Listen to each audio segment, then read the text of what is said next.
বুকে যত সৌন্দর্য আছে সবচাইতে দামি সম্পদ হচ্ছে চরিত্র। আর এই পৃথিবীর বুকে একমাত্র স্বয়ং আপনার আমার নবী রাহমাতুল লিল আলামিন, যার চরিত্রের সার্টিফিকেট কোন বান্দা দেয় নাই, স্বয়ং আল্লাহ দিয়েছেন। ইন্নাকা লাআলা খুলুকিন আযীম বলেছেন। চিৎকার দিয়ে বলেন সুবহানাল্লাহ।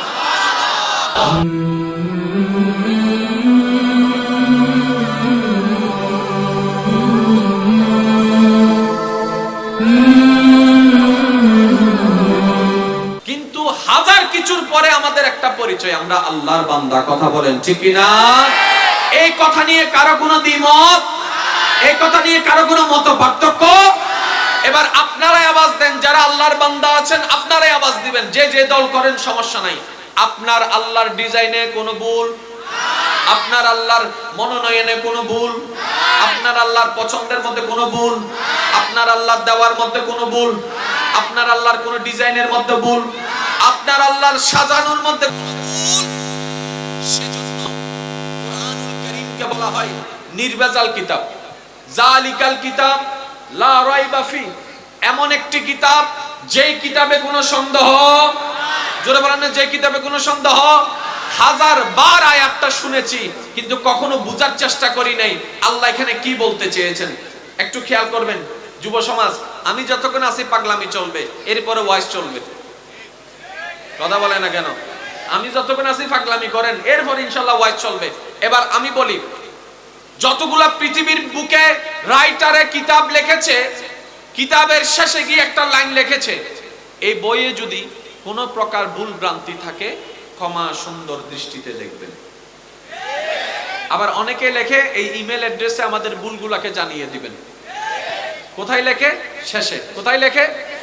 পৃথিবীর বুকে স্বতন্ত্র একটি কিতাব যেটা আপনার আমার ভাগ্যে নসিবে জুটেছে, সেটা হচ্ছে আল কোরআন, যেটার শেষে নয় শুরুতেই আলিফ লাম মিমের পরপরেই রব্বে করিম বলে, এমন একটি কিতাব তুমি হাতে নিয়েছো যেই কিতাব হচ্ছে পৃথিবীর শ্রেষ্ঠ একটি কিতাব।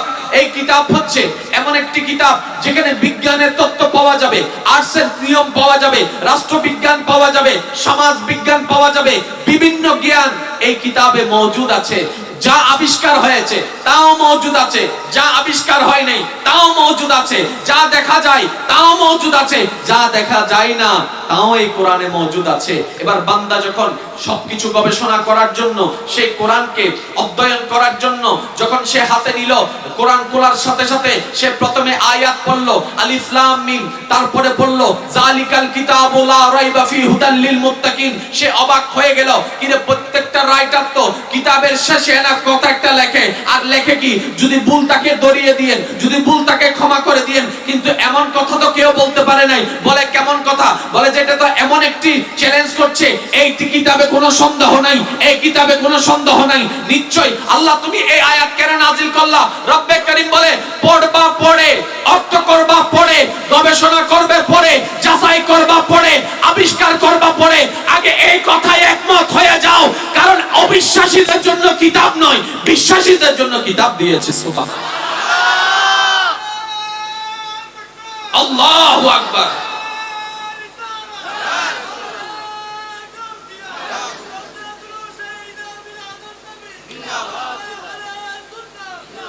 এবার শিক্ষিত সমাজ, আপনাদের একটু মনোযোগ আকর্ষণ করব। এই কিতাবে কি নাই? সন্দেহ নেই। জালিকাল কিতাব লা রাইব, এই কিতাবে কি নাই? না, মাদ্রাসার মেঞ্চুর আওয়াজের পেরে ছোট তো ইতার আওয়াজ করি না জানে না না না কেন আওয়াজ দিয়ে হন চাই, এই কিতাবে কি নাই? আর কেন চিল্লাই হন, এই কিতাবে কি নাই? জগতের যত কিতাব আছে, শিক্ষিত সমাজ খেয়াল করবেন, জগতে যত কিতাব আছে, বই আছে, রাইটার আছে, তারা লিখেছে এই বইয়ে ভুল থাকলে দড়িয়ে দিবেন, ভুল থাকলে ক্ষমা সুন্দর দৃষ্টিতে দেখবেন। ভুল কোরআনে কিন্তু আল্লাহ বলে নাই ভুল, বলেছেন সন্দেহ। আল্লাহ ভুলের কথা বলে নাই, আল্লাহ পাক এটা বলে নাই এটা এমন একটি কিতাব যে কিতাবে কোনো ভুল নাই, আল্লাহ এই কথা বলে নাই। আল্লাহ বলেছেন এটা এমন একটি কিতাব যে কিতাবে সন্দেহ নাই। মাল ফারকু, পার্থক্যটা কোথায়? ভুল এবং সন্দেহের মধ্যে পার্থক্য কি? আপনি যদি গবেষণা করে দেখেন, ভুল ধরে পড়ে, সন্দেহ করে আগে। আর একটু জোরে বলেন না। ভুল ধরে, সন্দেহ করে, এই জিনিসগুলোই বাংলার। তারপরে গবেষণা করে ভুলটা বাইর করে, সে কাজটা ভুল করছে মনে হয়, সন্দেহ আগে ভুল ধরে পড়ে, সন্দেহ আগে ভুল ধরে পড়ে। রব্বে দুনিয়ার মানুষ বলে ভুল নাই, পরেরটা বলে রব্বে করিম বলে লা রাইব। আরে ভুল তো ধরবা দূরের কথা, ভুল ধরার যে কল্পনা আছে ওই কল্পনাও তোমরা করবে না। কারণ কি, এই কিতাব কোন ব্যক্তির নয়, এটা আমি রব্বুল আলামিন নাযিল করেছি। এই কিতাবের প্রত্যেকটা লাইন আমি আল্লাহর কালাম। বলেন সুবহানাল্লাহ। এবার আমি আপনাদের কাছে একটা প্রশ্ন করব, যার যেটা মন চায় সেটা আমাকে উত্তর দিবেন। আজকে এত শত বছর হয়ে গেছে, এই কোরআনকে কেউ চ্যালেঞ্জ করতে পেরেছে? চ্যালেঞ্জ করলেও কেউ জিততে পেরেছে? এই কোরআনের সামান্যতম ভুল ধরতে কেউ পেরেছে? এই কোরআনের সামান্যতম 19-20 কারো কেউ কোন নজরে পড়েছে? কেন? বলে কালামুল্লাহ। এটা কার কালাম? হালা কেউ দেন না পারে, কেউ হালা, কিন্তু আল্লাহর ঘরে কে পারে চোখ ফিরিলাম নসাই অন্যকে। কিরে ভাই, তুই তো হালা সাইন না পারো, ইকে খাসর হাতা হালাও যে এত সুন্দর আল্লাহর গণ্য দিলে নু বুঝতাম। আর একটু জোরে বলেন না। কালো কেউ পছন্দ করে না, এটা হচ্ছে একটা স্বাভাবিক বিষয়, কিন্তু সেই কালোটার নিসবত যখন রবের ঘরের সাথে হয়ে যায়, বাইতুল্লাহ হয়ে যায়, তখন আশিকের চোখ পড়লে চোখ আর অন্যদিকে যায় না। যারা হজে গিয়েছেন, উমরায় গিয়েছেন, তাদেরকে একটু জিজ্ঞেস করবেন। আর যারা যান নাই, আল্লাহ যখন নিয়াবে তখন দেখবেন মানুষের একটা ফিতরত আছে, একটু বুঝবেন। পুরুষ এবং নারী, পুরুষের আকর্ষণ নারীর প্রতি, নারীর আকর্ষণ পুরুষের প্রতি, এটা একটা ন্যাচারাল বিষয়, এটা হবেই, এটা একটা ন্যাচারাল বিষয়। কিন্তু যখন আপনি আল্লাহর ঘর তাওয়াফ করবেন, লাব্বাইক আল্লাহুম্মা লাব্বাইক, লাব্বাইক লা শারীকা লাক লাব্বাইক, ইন্নাল হামদা ওয়ান নি'মাতা লাকা ওয়াল মুলক লা শারীকা লাক। এখানে বিভিন্ন দেশের পুরুষ আছে, বিভিন্ন দেশের নারী আছে, কত সুন্দর সুন্দর নারী আছে। কিন্তু বড় চমৎকার বিষয় কি জানেন? যখন আপনি ইহরাম পরে কিংবা ইহরাম ছাড়া তাওয়াফের মধ্যে যখন ঢুকে যাবেন, তখন আপনার পাশে কে নজরে পড়ে না? কোন সুন্দরী নারী নজরে পড়ে না? কার সাথে ধাক্কা লেগেছে নজরে পড়ে না? এবার আমি জিজ্ঞেস করলাম, ভাই তুমি না সেই ছেলে বাংলাদেশে যেখানে নারী দেখতা তুমি একটু কোনা চোখ হলো তাকাইতা, আজকে তুমি এত সুন্দর সুন্দর নারী এখানে বসে আছে, তুমি তাকাচ্ছ না কেন? আমার ভাই বলে তাকানোর জন্য আগে ফিলিংস কাজ করতে হয়। আমার তো ফিলিংসে কাজ করছে না, আমার তো কোনো ফিলিংসে কাজ করছে না। আমার পাশে কি পুরুষ আছে না নারী আছে সেটারও বোধ হচ্ছে না। কেন রে ভাই? বলে যে আল্লাহর ঘরের সৌন্দর্যের মধ্যে, রহমতের মধ্যে আমি হারিয়ে গিয়েছি।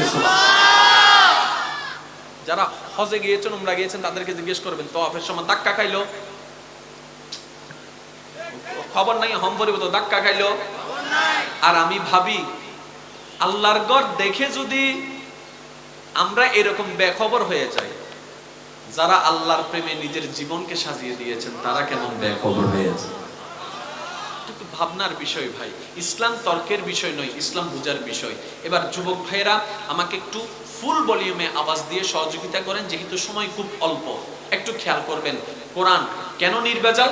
কারণ সেটা হচ্ছে আল্লাহর কালাম, সেখানে 19-20। আল্লাহর ঘর নির্ভেজাল কেন? কারণ এটা ঘর টাকা। আসমান নির্ভেজাল কারণ বানানেওয়ালা। জমিন নির্ভেজাল কারণ এখানে বানানেওয়ালা। হালকা 19-20, হালকা কমতি। জোরে বলেন না, হালকা কমতিও। আসমানে হালকা কমতি, জমিনে হালকা কমতি, পাহাড়ে হালকা কমতি, কোরআনে হালকা কমতি, আরশের মধ্যে হালকা কমতি, জিবরাইলের মধ্যে হালকা কমতি। জোরে বলেন, জোরে বলেন। ইসরাফিলের মধ্যে হালকা কমতি। তাহলে আল্লাহর সাথে নিসবত যেটা লেগে যায় সেটার মধ্যে কোনো কমতি নাই। সমস্ত মুসলমান দলমত নির্বিশেষে সবাই একমত, কালাম যেহেতু আল্লাহর, কালামের মধ্যে কোনো ভুল নাই, কোনো বেজাল নাই, এটা নির্বেজাল, এটা পারফেক্ট, এটা পারফেক্ট, এটা পারফেক্ট। আল্লাহর ঘর পারফেক্ট, আসমান পারফেক্ট, জিবরাইল পারফেক্ট, আজরাইল পারফেক্ট, মিকাইল পারফেক্ট, জান্নাত পারফেক্ট, জাহান্নাম পারফেক্ট। তাহলে একটু প্রশ্ন জাগে মনের মধ্যে, ওই নবী কামলিওয়ালার মধ্যে ভুল ধরেন কিভাবে, যেই নবীকে আমার আল্লাহ নিজে হাবিবুল্লাহ বানাই দিয়েছেন? আল্লাহু আকবার।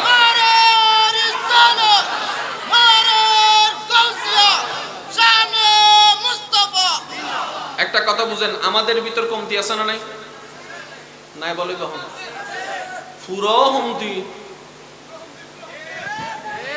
পূর্ণতা আছে দূর কমতি হলদি ফোয়াই শিপ্প দূর কমতি, জামাই শিপ্প, ব্যবসায়ী শিপ্প, বক্তাই শিপ্প, পূর্ণতা আছে দিন একখানা ইত্তু সা ঠিক না? কেন জানেন?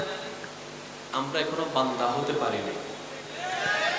যদি আপনি সত্যিকার আব্দুল্লাহ হয়ে যান, আপনার ভিতর কমতি থাকবে না, বাড়তি থাকবে। সেজন্য আমি কিছুদিন আগে একটা মাহফিলে বলেছিলাম, আল্লাহর বান্দা জাহান্নামে যাবে না। একজনে বলে এটা আবার কেমন কথা? আমি বললাম আমার একটু বুঝাও, বান্দা যদি আল্লাহরই হয় জাহান্নামে যাবে কেমনে? বান্দা যদি আল্লাহরই হয় জাহান্নামে যাবে কেমনে?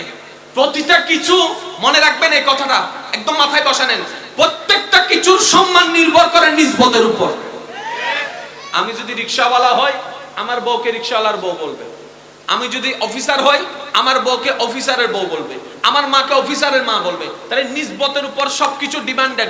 আজকের এই প্যান্ডেল কত জায়গায় ব্যবহার হয়েছে, কিন্তু আজকে যখন মাহফিলে ব্যবহার হয়েছে, এটার সম্মান আলাদা, এটার মর্যাদা আলাদা। এই জায়গাটা কত কাজে ব্যবহার হয়েছে, আজকে যখন মাহফিলের কাজে ব্যবহার হচ্ছে, এটার সম্মান আলাদা, এটার মর্যাদা আলাদা। এই মাইক্রোফোন কত কাজে ব্যবহার হয়েছে, আজকে যখন আল্লাহর কোরআনের কাজে ব্যবহার হচ্ছে, এটার সম্মান আলাদা। প্রত্যেক কিছুর নিসবতের উপর নির্ভরশীল। আর নিসবতটা যখন রবের সাথে লেগে যায়, কোরআনের নিসবত যখন আল্লাহর সাথে লেগে কালামুল্লাহ হয়ে যায়, এটার দাম সবার উপরে। ঘরের নিসবত যখন আল্লাহর সাথে লেগে বাইতুল্লাহ হয়ে যায়, তখন এটার সম্মান সবার উপরে। বান্দার নিসবত যখন আল্লাহর সাথে হয়ে আব্দুল্লাহ হয়ে যাবে, এটার সম্মান সবার উপরে। আমরা এখন আব্দুল্লাহ হতে, জোরে বলেন, আমরা এখন আব্দুল্লাহ হতে, সেজন্য জাহান্নামকে ভয় লাগে। আর যেদিন আপনি আব্দুল্লাহ হয়ে যাবেন, সেদিন জাহান্নাম আপনাকে দেখে না না হল কিছু না, আর 5 মিনিট পরে শেষ করে দিস না। ওনার আওয়াজ হত হুজুর অনে জন্মইয়ে নেই বালা।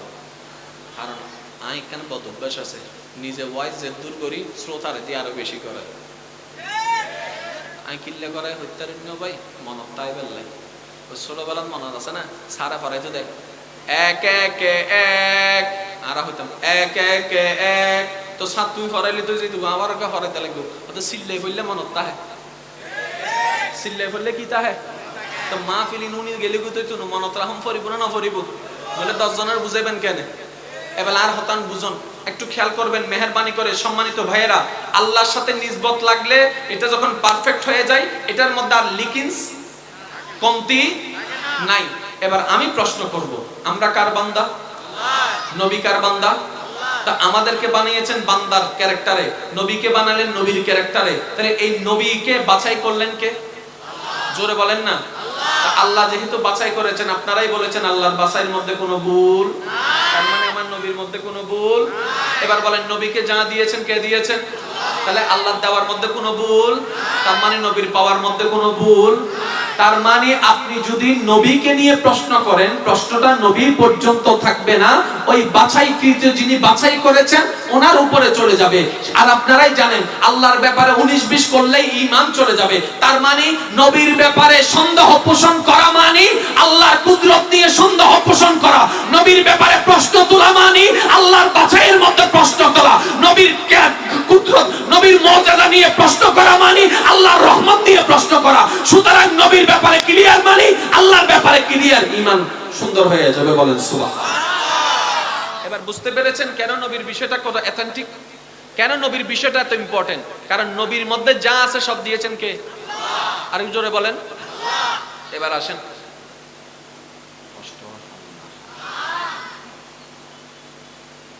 নবীর চোখ, সুবহানাল্লাহ হয় না?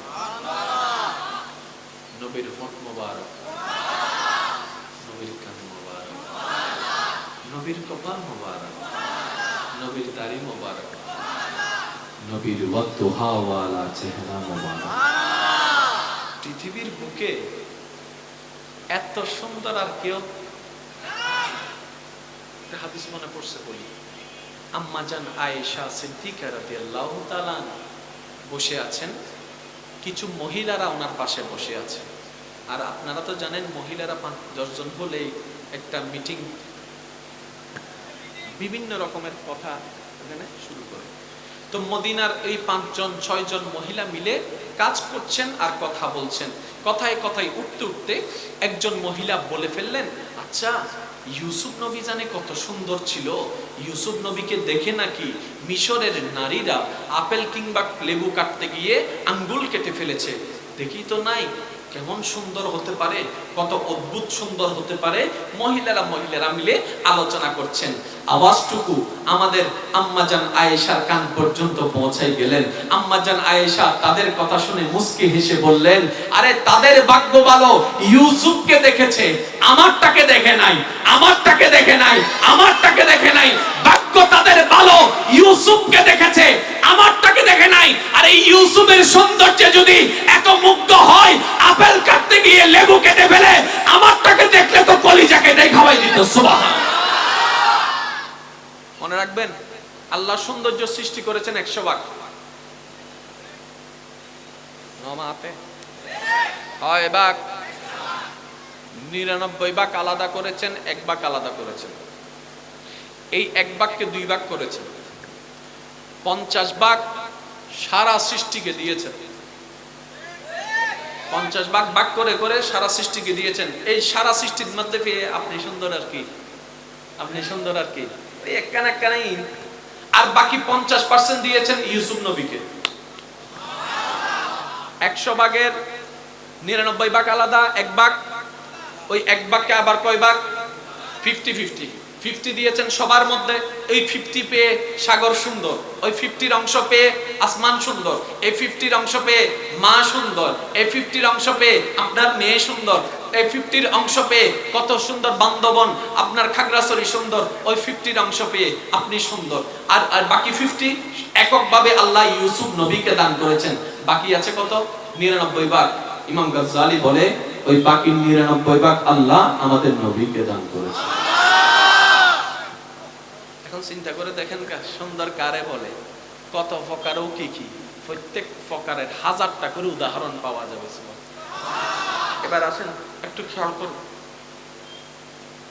তাহলে নবীর ভিতরে, নবীর মধ্যে, নবীর কাছে যা আছে সব কার দান। এখন আমাদের কোনো কথায় যদি নবীর ইজ্জত, নবীর সম্পর্কে প্রশ্ন আসে, প্রশ্নটা কার দিকে চলে যাবে? জোরে বলেন না, কার দিকে? আর ইমানদার কখনো আল্লাহর দিকে প্রশ্ন করতে পারে?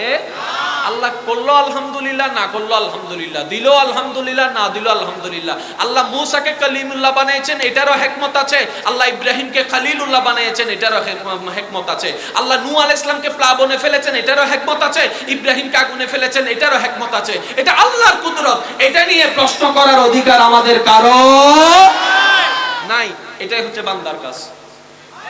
তাহলে আজকে একটা জিনিস মনে রাখবেন, আমি বলছি এটুকু খেয়াল রাখবেন, আল্লাহ, ফেরেশতা, পরকাল, কবর হাসর, জান্নাত জাহান্নাম, সমস্ত নবী, সমস্ত রাসূল, সমস্ত কিতাব, আমাদের নবী, তাকদীর, এই বিষয় নিয়ে কোনো প্রকার প্রশ্ন মনে আনবেন না। এক কথায় বলবেন, মানি বাস মানি। যদি ঈমান বাঁচাতে চান, মানি বাস মানি, এটা সবাই বলতে হবে, মানি বাস মানি। কারণ ওগুলা নিয়ে আমরা প্রশ্ন করতে পারবো, ওই পর্যন্ত যেতে পারবো না। কারণ ওই জ্ঞান আমাদের, ওই চিন্তা আমাদের, ওই পাওয়ার আমাদের। এখন আপনি যদি এটা নিয়ে ভাবতে থাকেন, আল্লাহ কোটি সালা আসমান বানাইলো কেমনে, আপনার মরণ পর্যন্ত সময় চলে যাবে, উত্তরের উফ হইবেন না। কারণ এখানে পৌঁছানো আপনার আমার পক্ষে সম্ভব। নবী কিভাবে চাঁদ বিভাগ করেছেন গবেষণা করতে পারবেন, কিন্তু উত্তরে যেতে পারবেন না। কিছু আমাদের রেঞ্জের ভিতরে, কিছু আমাদের আউট অফ রেঞ্জ, ওগুলো হচ্ছে আমাদের আউট অফ রেঞ্জ। আল্লাহর কুদরত কখনো বান্দার রেঞ্জের ভিতর থাকে না। কথা বলেন ঠিক কিনা? আর একটু জোরে বলেন ঠিক কিনা? এই কথাগুলো একটু মনে রাখবেন, একটু খেয়াল করবেন। মানুষের প্রেমে পড়ে, কেউ কারো প্রেমে মুগ্ধ হওয়ার জন্য বিশেষ কয়েকটা কারণ আছে। আমি বলছি, আপনারা একটু দেখেন। কেউ কারো প্রেমে পড়ে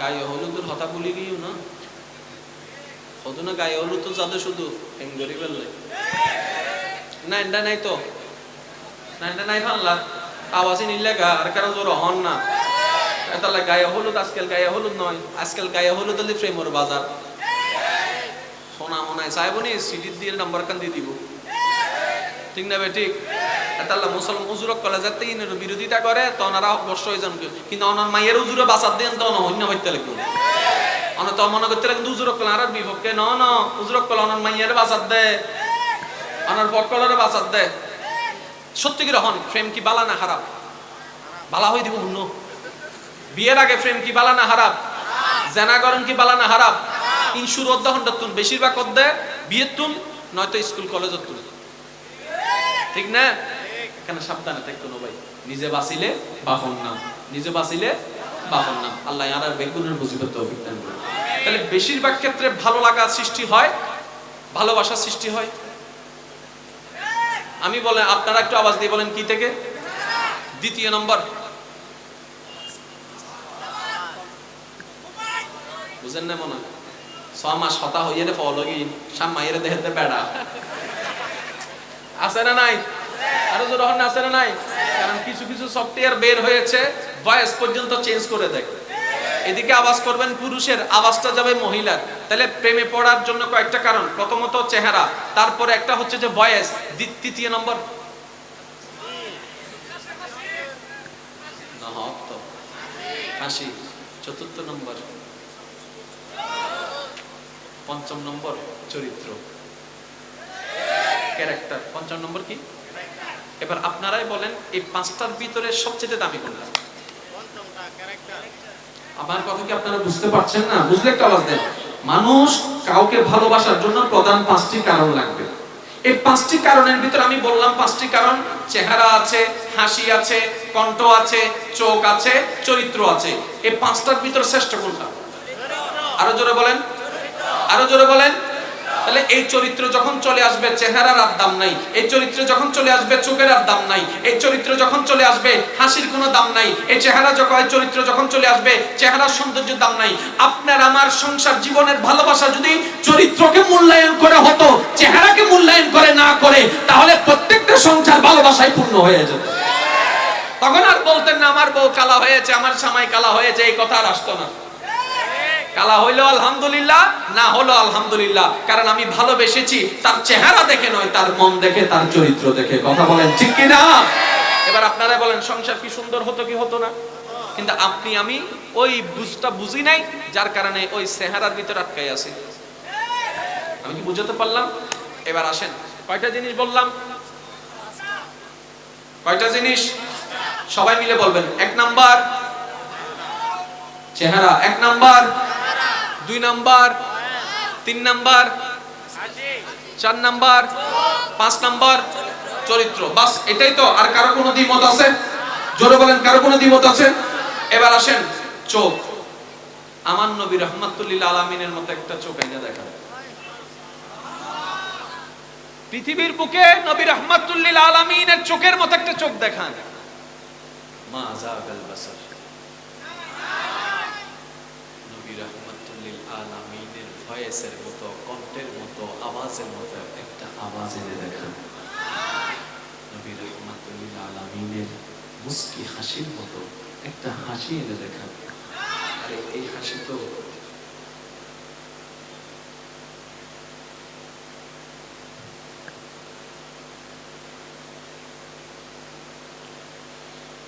এই হাসি তো এমন একটি হাসি যে হাসি দেখে বড় বড় পাথর দিলওয়ালা অন্তর পর্যন্ত গলে গিয়েছে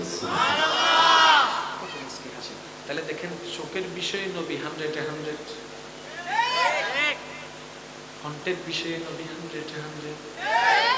হাসির বিষয়ে নবী 100 আর চেহারা মোবারকের কথা কি বলবো সুবহানাল্লাহ মা আজমালাকা মা আহসানাকা মা আকমালাকা আর ওদিক থেকে ডাক দিয়ে বলে লাম ইয়াতি নাযীরুকা ফি নাযারিন মিসলে তুনা শুধু পয়দা জানা সুবহানাল্লাহ জোরে বলেন না সুবহানাল্লাহ জগতের সবাই সৌন্দর্যের উপমা দিতে গিয়ে বারবার চাঁদের বিষয়টাকে ডাক দেয় চাঁদ কত সুন্দর, চাঁদ কত সুন্দর, চাঁদ কত সুন্দর।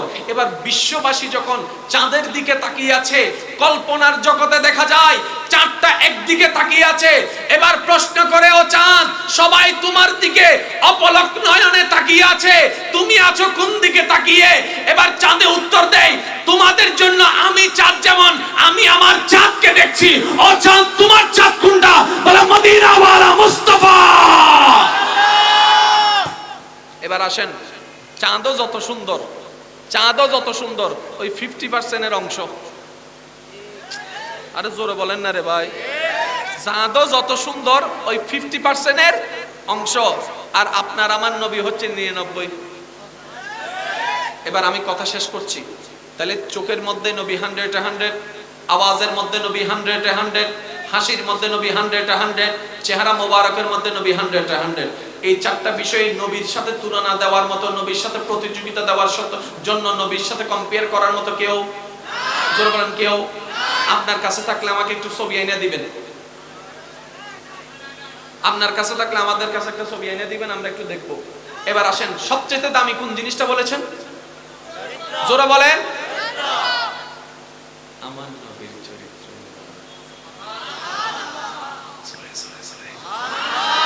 পাসপোর্ট বানাইতে গেলাম, ওখানে বলে, এই তোমার একটা চেয়ারম্যান সার্টিফিকেট নিয়ে আসো, চরিত্র সার্টিফিকেট নিয়ে আসো। পাসপোর্ট বানাইতে গেছি, ভোটার আইডি কার্ড বানাইতে গেছি, এই বানাইতে গেছি, সেই বানাইতে গেছি, বলে যে এখানে সার্টিফিকেট একটা লাগবে। কিসের সার্টিফিকেট? চরিত্রের সার্টিফিকেট। আসলাম, আসার পরে ওখানে গেলাম, যাওয়ার পরে দেখলাম উনি নাই, কিন্তু একটা সিগনেচার করা কাগজ আছে। টাকা দিলাম, নামটাম লিখে দিল, বাস হয়ে গেল। আনার পরে দেখে 2 দিন পরে, 2 দিন আগে যাকে চরিত্রের সার্টিফিকেট দেওয়া হয়েছে, সে 2 দিন পরে পুলিশের কাছে চোরের মামলায় ধরা খাইছে। এবার পুলিশ এসে জিজ্ঞেস করে, স্যার আপনি যারা ভালো কইছেন, এই তো চোর ভাই, চিনি কি এদিকে? স্বাভাবিক, এতগুলো মানুষ আমার পক্ষে কন্ট্রোল করা সম্ভব? সবার চরিত্র জানা সম্ভব? পৃথিবীর বুকে যত সৌন্দর্য আছে, সবচাইতে দামি সম্পদ হচ্ছে চরিত্র। আর এই পৃথিবীর বুকে একমাত্র স্বয়ং আপনার আমার নবী রাহমাতুল লিল আলামিন, যার চরিত্রের সার্টিফিকেট কোন বান্দা দেয় নাই, স্বয়ং আল্লাহ দিয়েছেন। ইন্নাকা লাআলা খুলুকিন আযীম বলেছেন। চিৎকার দিয়ে বলেন সুবহান। এবার আপনারাই বলেন, ভালোবাসার জন্য যদি এই 5টা কারণ দরকার হয়, 5টা কারণে, 5টার মধ্যে নবী তো 100। এবার বলেন, সেই নবীকে ভালোবাসবো না তো কি করব? আপনারাই বলেন। কারণ আমি তো আমার কথা বলছি না, মনোবিজ্ঞান সাবজেক্টের কথাই নিয়ে আপনাকে বলছি। কারণ ভালোবাসার জন্য যে গুণ দরকার, প্রত্যেকটা গুণ আপনার আমার নবীর মধ্যে মজুদ আছে। কথা বলেন ঠিক কিনা? আরেকটু জোরে বলেন ঠিক কিনা? সেজন্য বলে, জন্ম আমার নবীর যুগে হলে কেমন হতো, জন্ম আমার নবীর যুগে হলে কেমন হতো, দুনয়নে রাসূল পাক দেখলে কেমন হতো, জন্ম আমার নবীর যুগে হলে কেমন হতো। উচ্চ আওয়াজ একবার বলেন মারহাবা। আরেকটু জোরে বলেন। এই জিনিসগুলো কি এতটুকু ক্লিয়ার হয়েছে? একটা অবস্থায় না নালে তো এতটুকু কি ক্লিয়ার হয়েছে? আমি কি কারো পক্ষে বলেছি? আমি কি কারো বিপক্ষে বলেছি? মনে রাখবেন, শুনে রাখবেন, জেনে রাখবেন। মানেন কিংবা না মানেন, ওই জগতে গেলে, ওই স্থানে গেলে মানা ছাড়া দ্বিতীয় কোনো উপায় নাই। आज ले उनकी पना, आज ले उनकी पना, आज ही मदद मांग उनसे, फिर न मानेंगे अगर कयामत में माने गया। अरे वहां जाएगा तो सबने देखेगा, एक अजमत एक शान अर्श हक है, मसनदे रिफअत रसूलुल्लाह की, अर्श हक है मसनदे रिफअत रसूलुल्लाह की, देखनी है हश्र में इज्जत रसूलुल्लाह की, लावा रब्बिल अर्श जिसको जो मिला उनसे मिला। सुभान अल्लाह। সিটেঙ্গের আওয়াজ নয়, আর কেন জোর অহম করি। আমি প্রথমও বলছি, এখনো বলছি, আমি দেখা দিতে এসেছি, আমি কোনো ওয়াইজ করতে আসি নাই। আমি আপনাদের সাথে একটু দেখা করতে এসেছি। ওয়াইজ চলবে মাগরিবের পর থেকে। আমার ভাই মোস্তফা আজহার এসে ইনশাআল্লাহ শুরু করে দিবে। একটু খেয়াল করবেন। লা বা রাব্বিল আরশ জিসকো जो मिला उनसे मिला बटती है कौनैन में नेमत रसूलुल्लाह की। खालिके कुल ने आपको मालिके कुल बना दिया, इन्ना आतैना कल काउसार कह दिया। सुबहानाल्लाह। আপনি যদি মনের চোখ দিয়ে কোরআনকে যদি অধ্যয়ন করেন, শুধু শিকার নিয়তে নয়, গবেষণার নিয়তে, আপনি জায়গায় জায়গায় স্থানে স্থানে দেখবেন আল্লাহ আপনার আমার কত মহব্বত করেছেন, কত ভালোবেসেছেন। আজকে একটা কথা ক্লিয়ার রাখবেন, নবীর যাওয়াও আল্লাহর হুকুম, নবীর আসাও আল্লাহর হুকুম, নবীর বলাও আল্লাহর হুকুম, নবীর চুপ থাকাও আল্লাহর হুকুম, নবীর মক্কায় থাকাও আল্লাহর হুকুম, নবীর মদিনায় যাওয়া আল্লাহর হুকুম, নবীর তায়েফে যাওয়া আল্লাহর হুকুম, নবীর বদরে যাওয়া আল্লাহর হুকুম, নবীর উহুদে যাওয়া আল্লাহর হুকুম। আমাদের নবী যিনি আল্লাহর হুকুমের বাইরে এক ইঞ্চি চলেছে?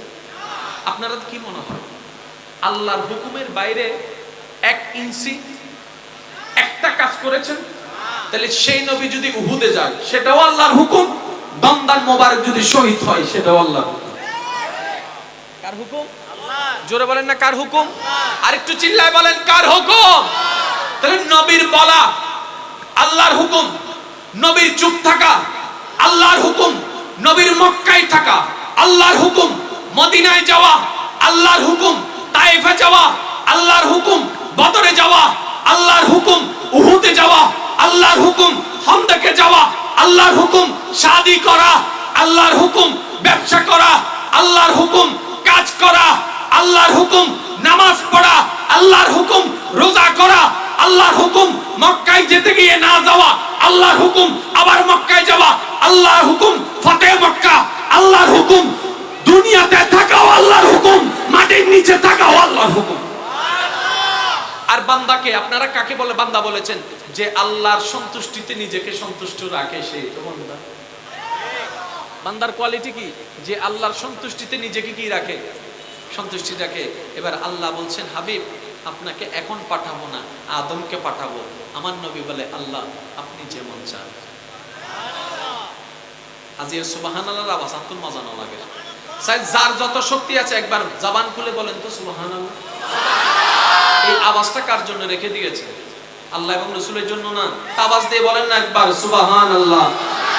আরেকটু চিল্লায় বলেন সুবহানাল্লাহ। আল্লাহ পাক বলে ও নবী হাবিব আমি মূসাকে পাঠাবো, আপনাকে পাঠাবো না। আল্লাহর নবী বলে আপনার যেমন ইচ্ছা। এবার আল্লাহ যখন চাইলেন হাবিব আপনি এখন যান, নবী বললেন যে আল্লাহ আপনার যেমন ইচ্ছা। নবী চলে আসলেন মক্কার ভুবনে আমিনার ঘরে। এবার যতদিন আল্লাহ রাখতে মন চাইলেন রাখলেন। এবার আল্লাহ পাক বললেন হাবিব মন চাইলে চলে আসতে পারেন। নবী বললেন আমি তো আপনার ইচ্ছার চলি, আপনি যেমন খুশি আমিও তেমন খুশি। আপনি যদি আমাকে ডাক দেন আমি এখনই চলে যেতে রাখি। আমার দুনিয়া চাই না, আমি তো বাদশাহী চাই না, আমি তো আপনার হাবিব হয়ে থাকতে চাই। এবার আসেন আমি একটা কথা বলি, প্রত্যেকটা মানুষের ভিতরে যা কোয়ালিটি থাকে পজিটিভও থাকে নেগেটিভও থাকে। যেমন আপনি একটা কুকুরকে দেখেছেন শীতে কাঁপছে, তখন আপনার ইচ্ছা করতেছে তার গায়ের উপর একটা কি দিই সালা। এটা মনুষ্যত্ব। কথা বলেন এটা কি মনুষ্যত্ব। আর একটা কুকুরকে ধরে আপনি ইচ্ছা মতো রাগ জ্বাললেন মাইরে ফেললেন, অমানুষিকতা। মানুষের ভিতর দুইটা কোয়ালিটি সব সময় থাকে, একটা মনুষ্যত্ব একটা অমানুষিকতা। ঠিক আছে? সেই নবীর ভিতর একটা অমানুষিকতা দেখান। কিয়ামত পর্যন্ত সময় দিলাম, একটা অমানসিকতা দেখান। সাধারণ মানুষ কেমন বলবো? বলার জন্য তো একটা লেভেল লাগবে। আমাদের ভিতর মানসিকতা অমানসিকতা মানসিকতার পরিমাণ শেষ করে দিল পয়সা গেল আর আসতে মনে ইনশাল্লাহ শেষ। মানসিকতার পরিমাণ অমানসিকতার পরিমাণ। নবীর মধ্যে অমানসিকতা আরে শুধু মানসিকতা আছে যে না, মানসিকতা কারে বলে প্র্যাকটিক্যাল করে যিনি শিখিয়েছেন উনি নবী রাহমাতুল্লিল আলামিন। এই পৃথিবী সম্পর্ক দেখেছে, ভালোবাসা বুঝে নাই। নবী শিখিয়ে দিয়েছেন মার ভালোবাসা কেমন, বাবার ভালোবাসা কেমন, মেয়ের ভালোবাসা কেমন, মুরব্বির ভালোবাসা, যিনি হাতে কলমে সবকিছু শিখিয়ে দিয়েছেন। সেজন্যই তো নবী রাহমাতুল্লিল আলামিন বলেছেন বুইস্তু মুআল্লিমান, আমার রব আমাকে ছাত্র বানাই পাঠাই নাই, শিক্ষক বানাই পাঠাই দিয়েছেন। বলেছেন আল্লাহ আমাদের সবার হাজিরি কবুল করুন, এই মাহফিলকে আল্লাহ কবুল করুন। মাহফিলের প্যান্ডেলে ইনশাআল্লাহ মাগরিবের নামাজ আদায় হবে। যেহেতু আমাকে মাগরিবের পরেই বের হয়ে যেতে হবে, আনোয়ারা প্রোগ্রাম আছে, সেহেতু আমাকে এখান থেকে বিদায় নিয়ে মাগরিবের নামাজটা দরবারে আদায় করতে হবে। তবে আমার হোসাইনি সৈনিকদের কাছে একটা আবদার আছে, বলবো, পারলে রাখবেন, না পারলে বাদ দিবেন, সমস্যা নেই। সেটা হচ্ছে আমাদের কথা, আমাদের বলা, আমাদের উঠা, আমাদের বসা, আমাদের চরিত্র, আমাদের সবকিছু যেন এমন সুন্দর হয় বিধর্মী দেখেও যেন বুঝতে পারে আপনাকে দেখে ইসলাম সৌন্দর্য কেমন হতে পারে। বাস, হ্যাঁ, আপনি প্রত্যেকদিন এটা পারবেন না, কন্টিনিউ এটা করতে পারবেন না, সেটা আমি জানি। কিন্তু যখনই সুযোগ আসবে আপনার চরিত্র দিয়ে, কথা দিয়ে ইসলামকে প্রেজেন্ট করার চেষ্টা করবেন। আপনি জানেন যতগুলা সাহাবা আছে সবচেয়ে মেজাজি কে ছিল? হযরত ওমর ফারুক রাদিয়াল্লাহু তাআলা, ঠিক না? সবচেয়ে গরম, সবচেয়ে মেজাজি। একদিন ওনার স্ত্রী ওনাকে বললেন, স্বামী আপনি তো সব সময় ব্যস্ত থাকেন, আমাকে সময় দিতে পারেন না, রাষ্ট্র চালান, মসজিদ, সেই সবকিছু মিলে আপনি আমাকে সময় দিতে পারেন না। তখন ওমর ফারুক রাদিয়াল্লাহু তাআলা বললেন, এটা আমার দায়িত্ব, আর দায়িত্বের মধ্যে 19-20 করা কখনো সম্ভব?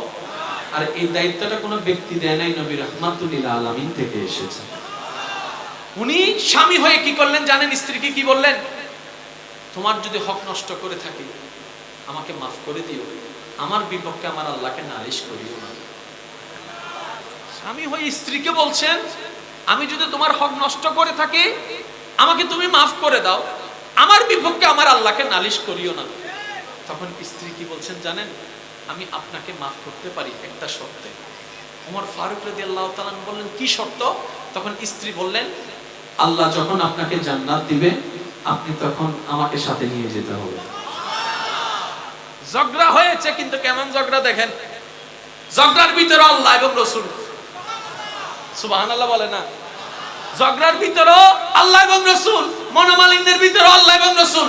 যার শয়নে স্বপনে আল্লাহর সন্তুষ্টি থাকবে, চাওয়া থাকবে, স্বপ্ন থাকবে, তার ইহকালও সাকসেস হয়ে যাবে, পরকালও সাকসেস হয়ে যাবে।